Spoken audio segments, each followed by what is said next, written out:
Welcome back to the Run to Gold podcast with Trace Mayer, and I've also got with us a special guest, the Silver Vigilante. How you doing? Doing very well, Trace. Thank you for having me. You know, one thing that I kind of admire about you is that you've got an open mind. We've got some people in both the gold and the silver niches that they just don't really have open minds. You know, whether it's Chris Duane, who's just been bad-mouthing Bitcoin for the last 2 years and continuing to badmouth Bitcoin despite like an all-time high, or whether it's people who are just thinking that they can ignore it, like James Turk at Gold Money, and it'll just go away. And yet we're seeing all-time record high prices with Bitcoin. What do you think is driving this market fundamentally?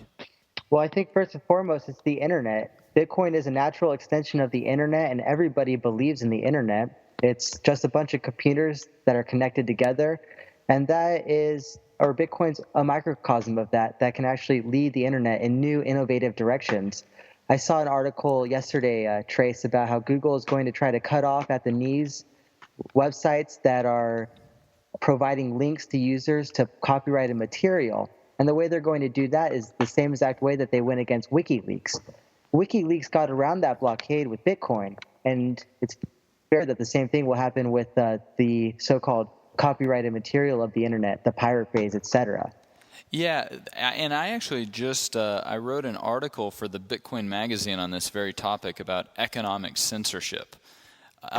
As we move into the information age, how is Bitcoin a much more useful medium of exchange for protecting against economic censorship than even gold or silver? That is a tough one to answer. I think first and foremost, as you write a lot about it, how to banish traits, privacy, pseudonymity is very important. It's very rare that one can sign up for anything these days without providing intimate details of their lives. Even some Bitcoin conferences I've looked into recently, you have to sign up for. But the beauty of Bitcoin is that you can send something between two parties without a third party having to verify it. It's just your typical human contract between two individuals, a digital handshake, if you will. And nobody else needs to know about that transaction. And I think that there is within me this innate predisposition towards this idea that I don't need authority overseeing my daily lives, including my financial transactions, even in the age of terrorism. Yeah, there's this fundamental theorem in cryptography that anything that can be done with a central authority can be done without one. You know, and so like the way we set up cryptographic ciphers, or the way we set up even these computer networks, we don't need centralized authority in any way in the actual technical underpinnings of these things. And Bitcoin's an excellent example of that. Just like you're saying, you know, you can send with Bitcoin any amount of money anywhere in the world to anyone at any time, and it can't be seized or confiscated or frozen or impeded in any way. And I think we're just kind of scratching the surface of this. And that kind of gets to the next point, you know, being the silver vigilante, how's the silver price doing? Mm-hmm.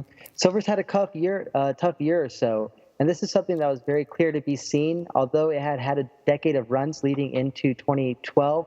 By the midpoint in 2012, it was very clear that it could have an entire year of depressed prices. We're now beyond that, I believe. It had a good 2012. We're now leading into March of 2013, and it's been a good year now of depressed prices. Now, while we might remember when Ben Bernanke answered Ron Paul's question saying that gold has value because it's tradition, and that is a laughable statement coming from Ben Bernanke's mouth, Keynesian as he is. But there is some truth to that. Gold, silver, platinum, and palladium, even although less so, do have a foot in our current socioeconomic, cultural roots because of the history they've had as money, because of its tradition. Bitcoin's stepping out of that. It offers something different. It's embracing the future. It's embracing technology. It's embracing the internet, and people think that you can just shut off the internet and therefore Bitcoin is irrelevant, but that's not how the internet works. The internet is nothing more than millions of computers linked together. You can't shut down all of those computers. They will always be able to be connected on some level. And that is, I believe, some of the power of Bitcoin. There could be attacks against the internet, But that very well could just lead to more strength in the fundamentals. Yeah, and also the development of other coin chains, for example, like Namecoin. Because I don't know if you saw recently, but Ron Paul has decided to file suit under ICANN, which is how you register domain names, against those that hold ronpaul.com and ronpaul.org, who have had them for over 10 years. And so Ron Paul, he's running to this United Nations institution saying, I need to use violence against my very own most strident supporters in order to take from them their domain names against their will. Mm-hmm. And if Ron Paul can censor their speech by taking their domain names, and I mean, we don't even want to think how he would use that power against people that might politically oppose him. So this is just a whole giant debacle, I think. And hopefully Ron Paul just doesn't understand the implications of what he's doing. But, he claims to understand the principles of freedom and liberty. But this definitely doesn't comport with that. But it highlights the fundamental problem with the technical structure of that system with ICANN. There is actually some institution or organization that Ron Paul can go to and say, we need to use violence to take something that I want from somebody else against their will. Mm-hmm. And with Namecoin, it decentralizes that whole DNS system. And so it makes it censorship resistant, your domain names. It makes it so that they can't be seized, so that they can't be confiscated. And I think that Bitcoin is just kind of the first to use these types of tools in a way that is going to help us build systems that are censorship resistant. Mm-hmm. Yeah, absolutely. It's so Monty Python-esque. Ron Paul going after these ardent supporters, like you said, they wanted to sell him the domain names. They tried to work with him directly, but instead he deferred his authority to the UN of all places. It is like that movie Brazil. I'm not sure if you've seen it, Trace. Yeah, I've seen it. It's just completely out there. With Bitcoin, that could be completely subverted. Wouldn't it be a problem? You could own a domain name, and in a way, Bitcoin with its pseudo-anonymity could protect one's private property. Well, as we've written about over at How to Vanish, we have 5 Steps to Anonymous Online Speech, a little book that people can buy, and it shows how you can register domain names using Bitcoin and do it pseudo-anonymously, how you can receive payments and sell goods and services, things like that. But to actually decentralize the whole DNS system, that would be that would sure be exciting, at least to me, because then you couldn't even seize domain names even if you wanted to. Mm-hmm. Not even necessarily tying an identity to a domain, but tying the domain just to a cryptographic private key. And then it couldn't even be seized. And that, I think, is one of the reasons why the fundamentals of the Bitcoin market are taking off to such a degree that they are. Bitcoin, for the first time in its history, it now costs more in U.S. dollars than an ounce of silver. Which is amazing. In 2 years, you see silver now nearly 50% off of its nearly record-breaking high of about $49.50 last April. And since February 1st, I saw you write an article, Trace, about Bitcoin is now 50% north of its price, 20 days ago? Yeah, and the one of the interesting things about Bitcoin is that it's kind of like a jet engine. The faster it goes, because it's sucking in more air. And so as it continues sucking in capital, both speculative demand, people who just want to hold their Bitcoins because they go up in price, but also those people who want to use it, so transactional demand, it gets more and more economic mass to it. And so because of these network effects that you've been talking about, you've got PayPal and Google wanting to strangle the file sharer sites. Well, Bitcoin is perfect for them. And Mega Upload, who has millions and millions of customers, he's accepting Bitcoin now with Mega Upload.